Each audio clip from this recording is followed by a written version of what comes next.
Hello guys, welcome to my YouTube channel learning space. I hope आप सब बढ़िया होंगे।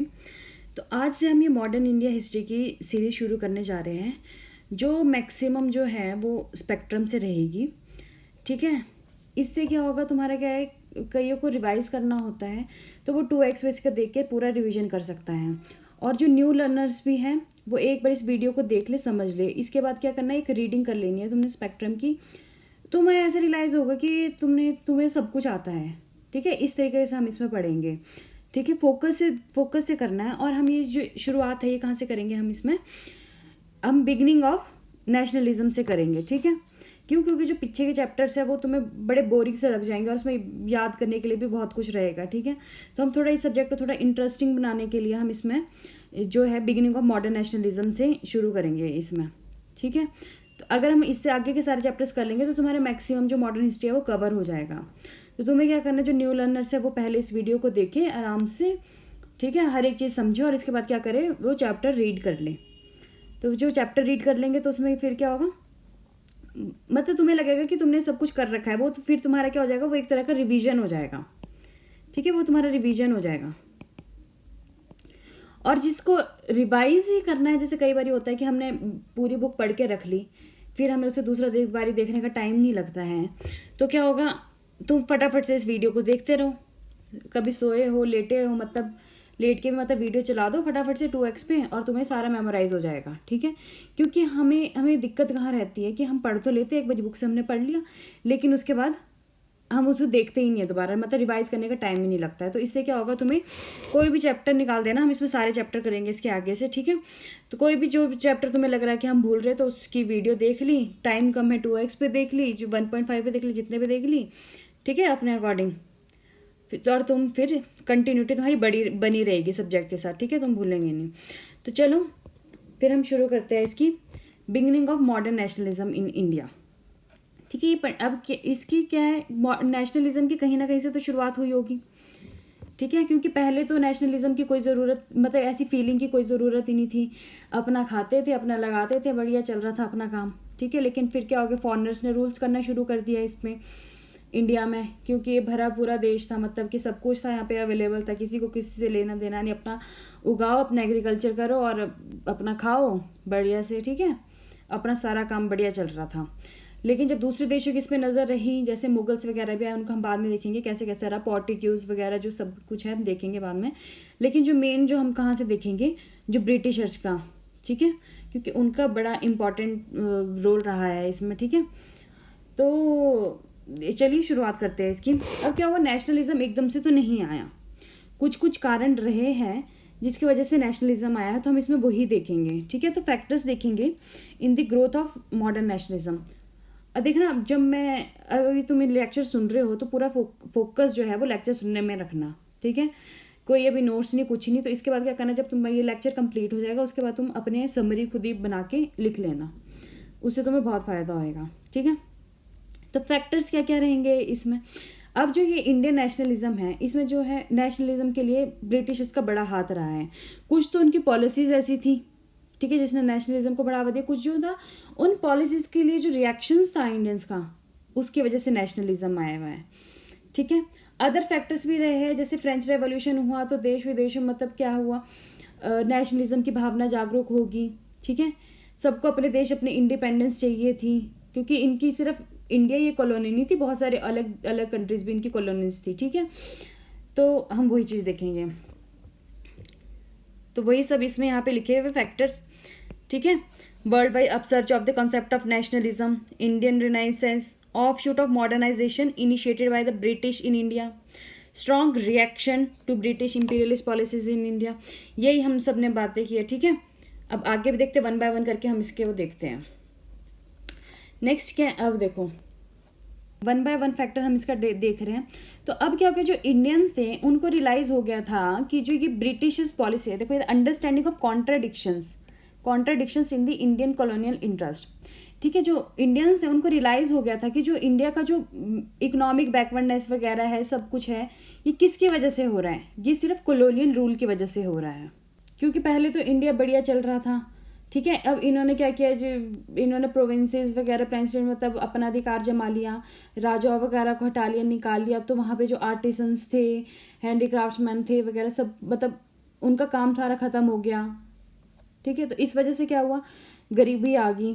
तो ये सब किसकी वजह से हुआ, इन्हीं की वजह से हुआ, जो इनके कॉलोनियल इंटरेस्ट की वजह से, इन मतलब इकोनॉमिक बैकवर्डनेस, पॉलिटिकल में मतलब बेकार सब कुछ। ठीक है।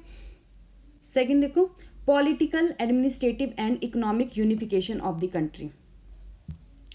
अब क्या जो है, तो ब्रिटिश रूल था जो इंडियन सब कॉन्टिनेंट में था, वो कहाँ से कहाँ एक्सटेंड था। देखो पहले भी मुगल्स वगैरह भी आए, लेकिन उन्होंने इतने एक्सटेंट में रूल नहीं किया था जितना कि ब्रिटिशर्स ने किया था।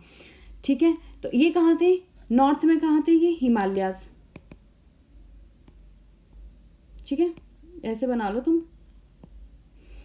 हिमालयाज में थे, हिमालयाज तक थे नॉर्थ में, और साउथ में केप कैमोरिन।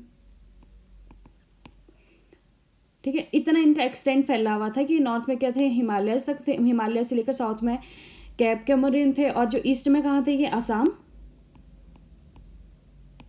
और वेस्ट में खैबर पास तक। ठीक है। इतना इन्होंने अपना एक्सटेंड फैला दिया, इतना एक्सटेंड था इनका।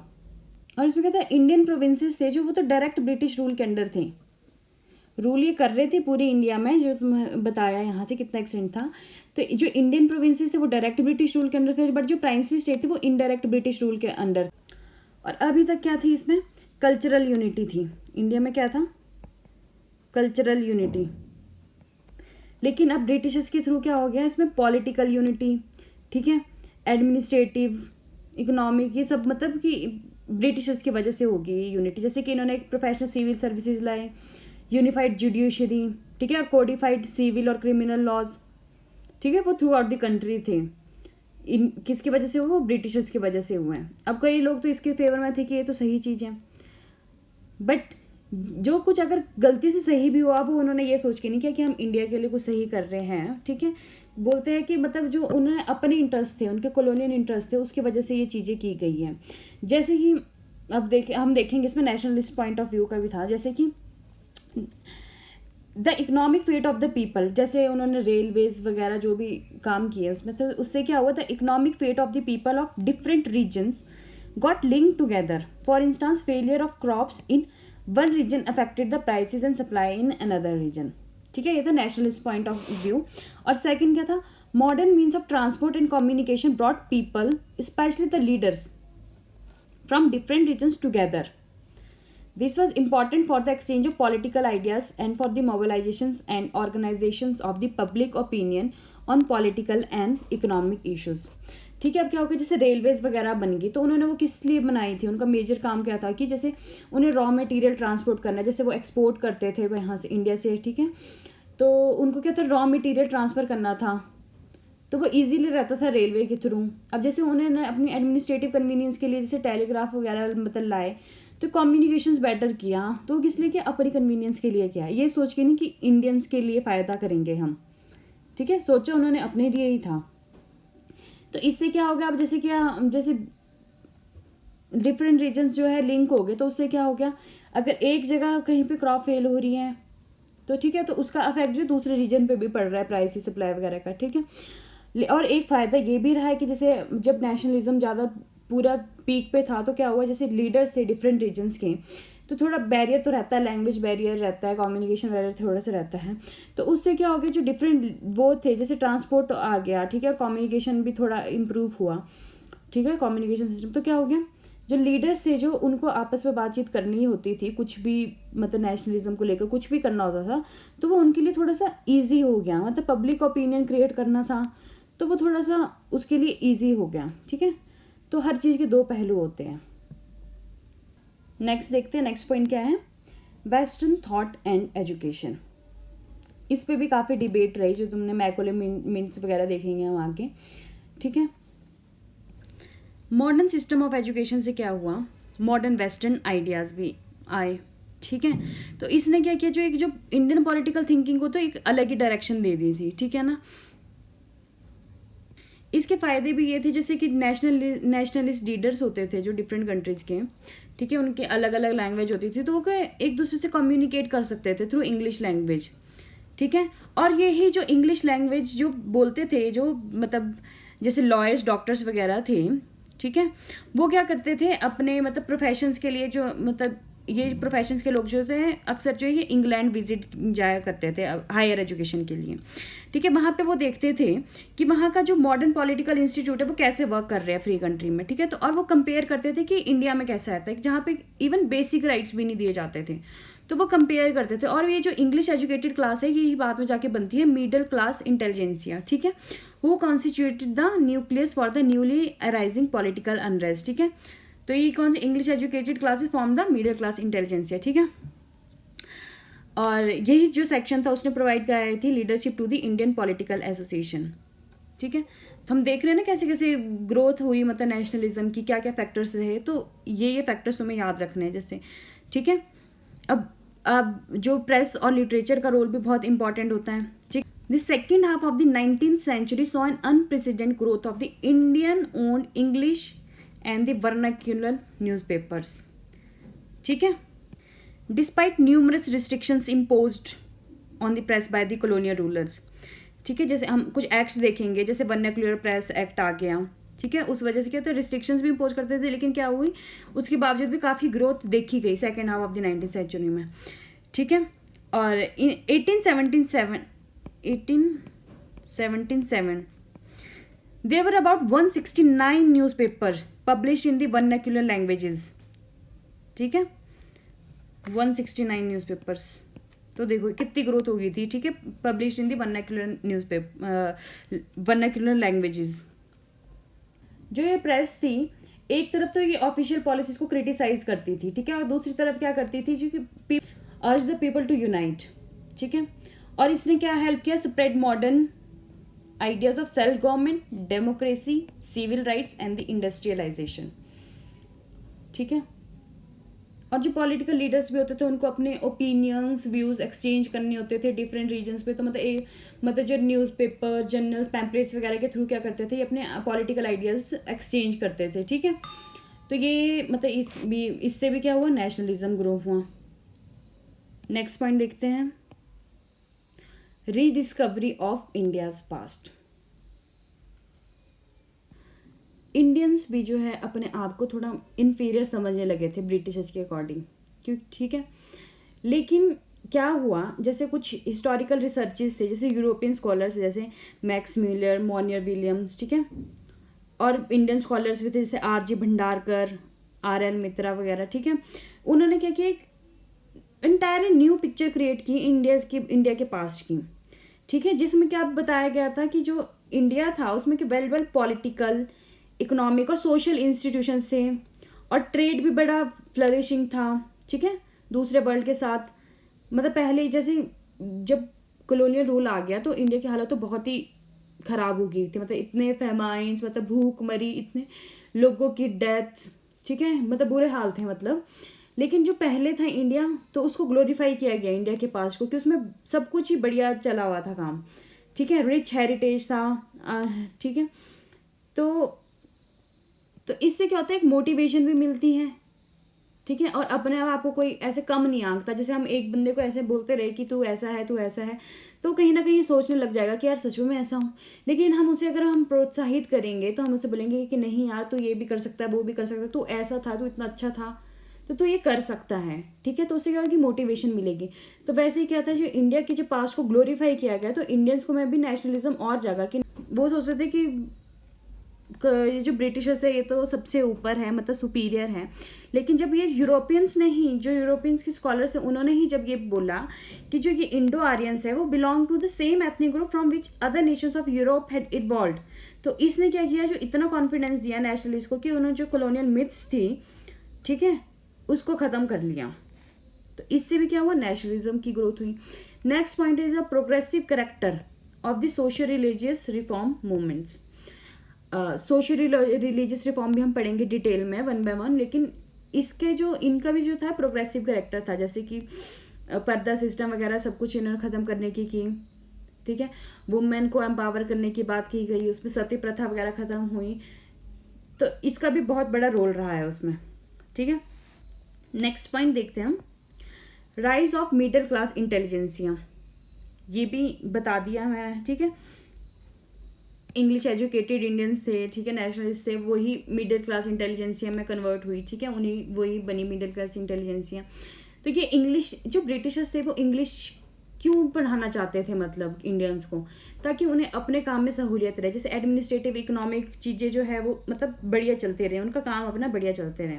तो इसमें ये चीज़ भी देख लेना। According to Percival Spear, the new middle class was a well integrated all India class with varied background but a common foreground of knowledge, ideas and values. It was a minority of Indian society but a dynamic minority. It had a sense of unity, of purpose and of hope. कई बार होती है questions, मतलब ये statement आ जाती हैं, ठीक है, कि किसके अकॉर्डिंग है ये स्टेटमेंट, ठीक है।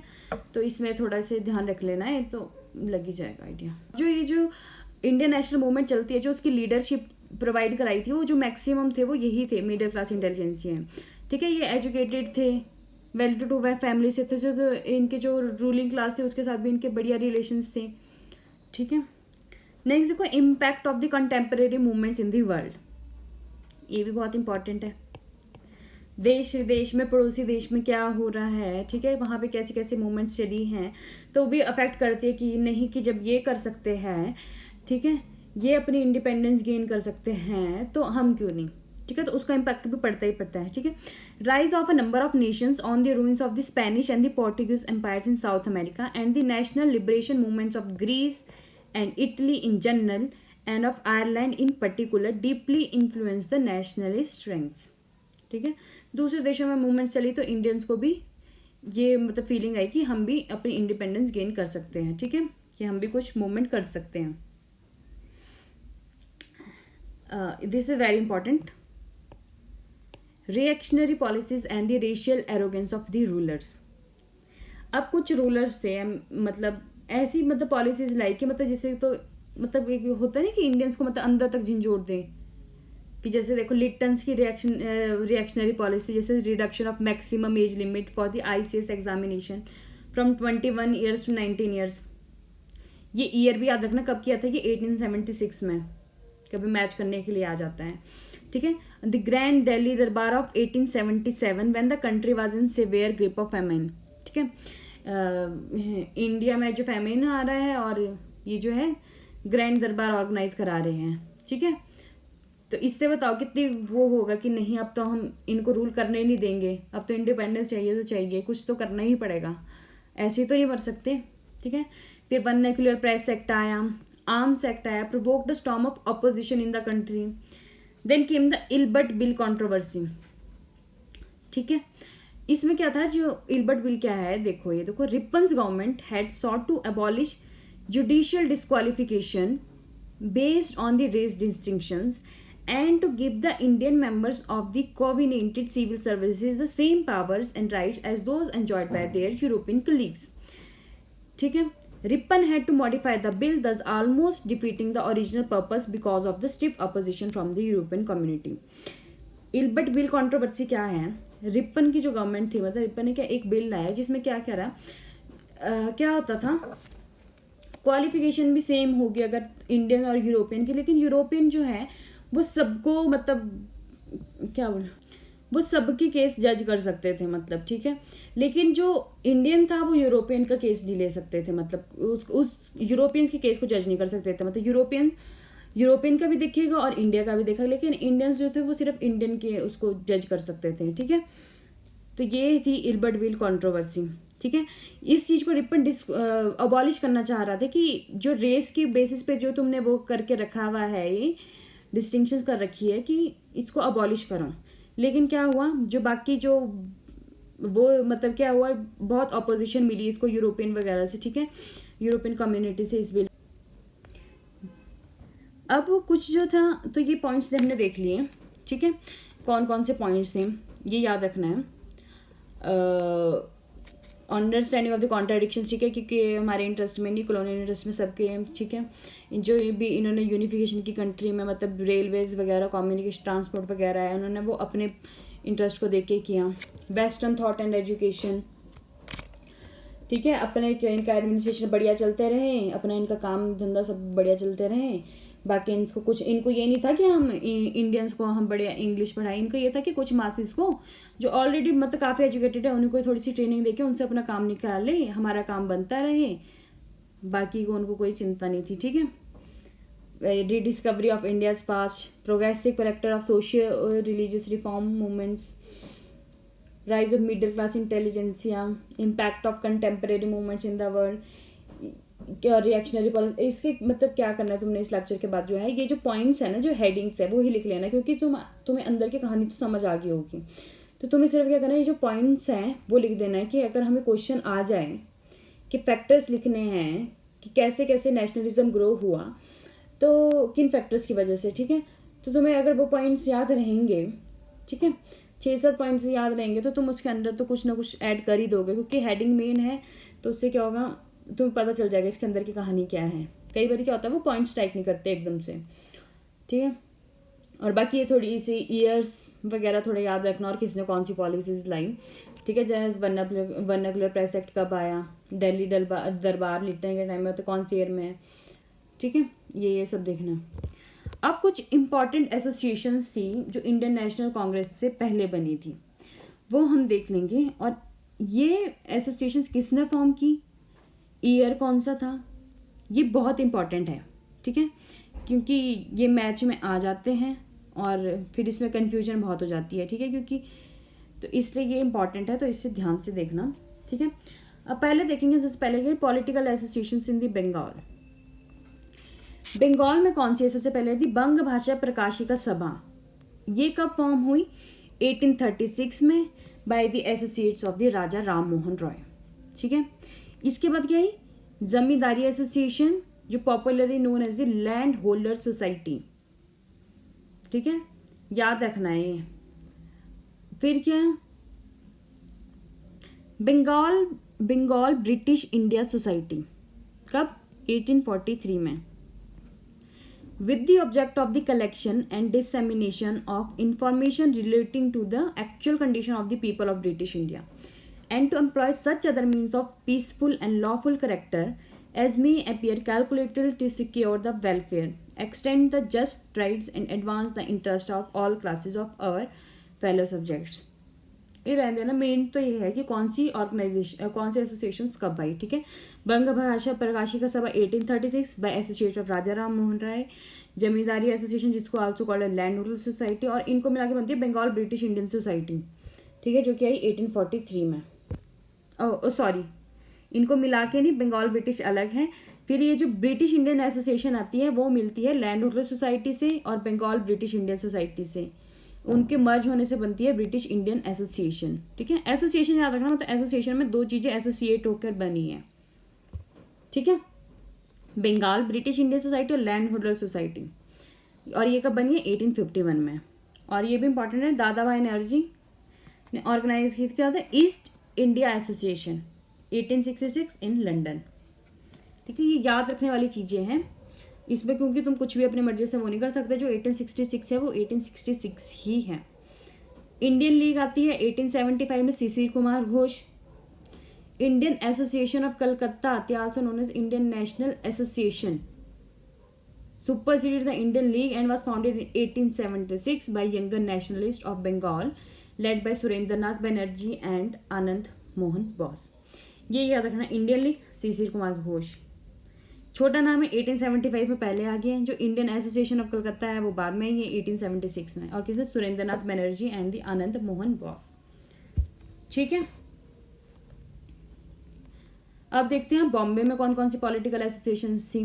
Poona Sarvajanik Sabha was founded in 1867 बाय MG रनाडे, महादेव गोविंद रनाडे। ठीक है, बॉम्बे में 1867 Poona Sarvajanik Sabha. Bombay presidency association 1885, Badruddin Tyabji, Firoz Shah Mehta and the KT Telang. Political association in Madras, the Madras Mahajan Sabha was founded in 1884 by M.V. Raghavachari, B. Subramania Iyer and P. Ananda Charlu. ठीक है, तो ये एसोसिएशंस हैं, ये तुम्हें कब फॉर्म की गई है, किसके थ्रू फॉर्म की गई है। ठीक है ना, मतलब ये चीज़ें इंपॉर्टेंट है, ये नाम याद रखने। ये ऐसे नहीं, इनको याद करना है, ठीक है।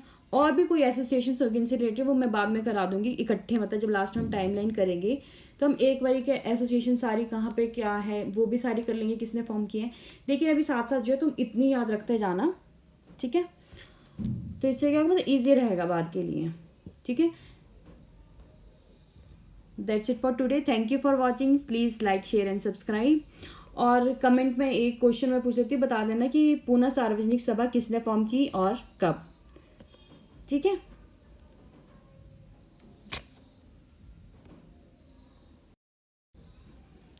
और कोई फीडबैक होगा तो वो भी कमेंट सेक्शन में प्लीज़ ज़रूर कमेंट करके बता देना, ठीक है। Okay bye, thank you.